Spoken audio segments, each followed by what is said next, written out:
এই বন্ধুরা, আজকে আর্টিসমেন্টস আপনাদের জন্য নিয়ে চলে এসছে আরও একটা ইউনিক রেসিপি। আজকের রেসিপির নাম হচ্ছে ব্ল্যাক পমফ্রেটের ঝোল। তো কিভাবে বানাবেন ব্ল্যাক পমফ্রেট, তার জন্য দেখতে হবে আপনাদেরকে পুরো ভিডিওটা। দেখতেই পাচ্ছেন মাছগুলো কাটা রয়েছে, অর্থাৎ ব্ল্যাক পমফ্রেটগুলোকে আমরা একদম যেভাবে বাঙালি কাট করা হয় সেভাবেই কেটে নিয়েছি। এরপর নুন আর একটু হলুদ দিয়ে মাছগুলোকে ফার্স্টে ম্যারিনেট করে নিতে হবে। এরপর কড়াইটা গরম হলেই তেল দিয়ে মাছগুলোকে ভালো করে ভেজে নিতে হবে। তারপর রয়েছে আরও কিছু পদ্ধতি, কিভাবে মশলা বানানো হয়, কিভাবে ঝোলটা বানানো হয়। তার জন্য দেখতে থাকুন পুরো ভিডিওটা। আর আর্টিসমেন্টস যদি এখনো সাবস্ক্রাইব না করেছেন তাহলে তাড়াতাড়ি সাবস্ক্রাইব বাটনটা ক্লিক করে দিন। মাছ দেওয়ার সময় একটুখানি বাঁচিয়ে দিতে হয় যাতে গায়ে হাতে ছিটকে না আসে।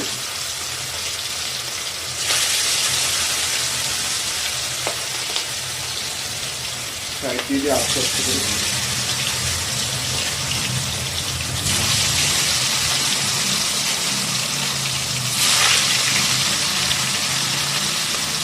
একটু উল্টে দেবো।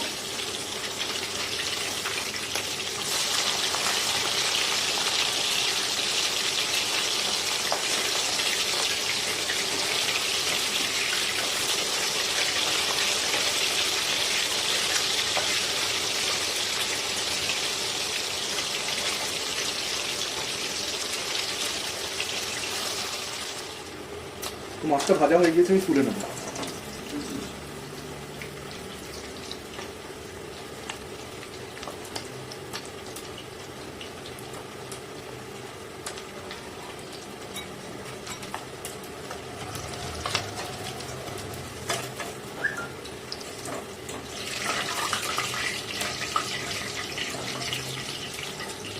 গরম হয়েই গিয়েছে, তো আমি কালো জিরে এই পরিমাণে 1 চামচ পরিমাণে কালো জিরে আমি ফোড়ন দেবো। কালো জিরেটা ভাজা হতে হতেই কেটে রাখা আলুগুলোকে আমি একটা একটা করে ছেড়ে দেবো।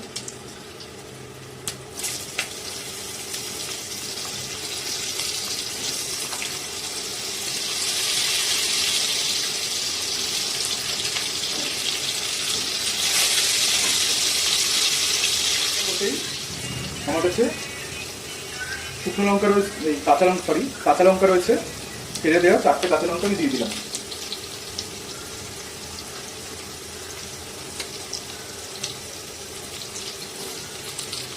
একটা টমেটো কুচো কেটে দিলাম। আমার কাছে রয়েছে আদা বাটা আর তার সঙ্গে 2-3টে শুকনো লঙ্কা।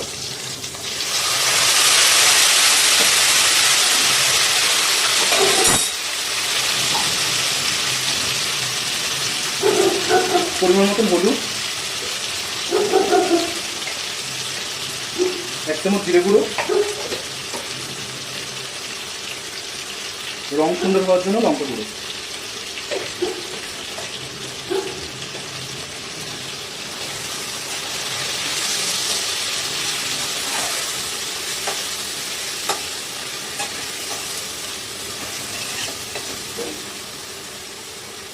পরিমাণ মতন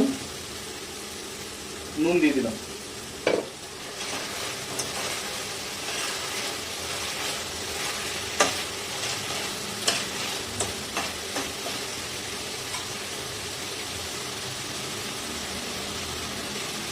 আর একটুখানি সময় নেবে, মশলাটা তেল ছেড়েই গিয়েছে, আমি জল অ্যাড করে দেবো।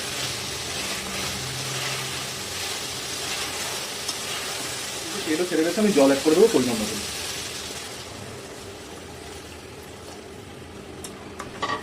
ক্যাপসিকামটা এখনই দিলাম না, জলটা ফুটলে পরে তারপর ক্যাপসিকামটা দেবো। শুরু করেছে, এবার আমি মাছগুলোকে সব দিয়ে দেবো।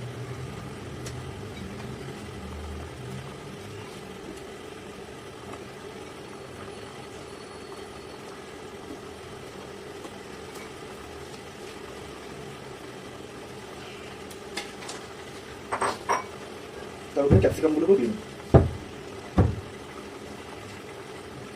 10 থেকে 15 মিনিট ঢাকা দিয়ে সেদ্ধ করে নিন।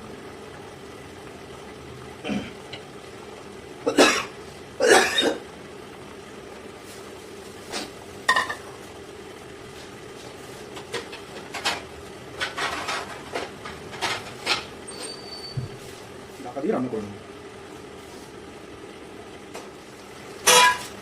একদম পারফেক্ট, হ্যাঁ আলুও সেদ্ধ হয়ে গেছে। তো আগুনটাকে বন্ধ করে দেবো, একবার সামনে নিয়ে আসবো। তো ব্ল্যাক পমফ্রেট ঝোল একদম রেডি।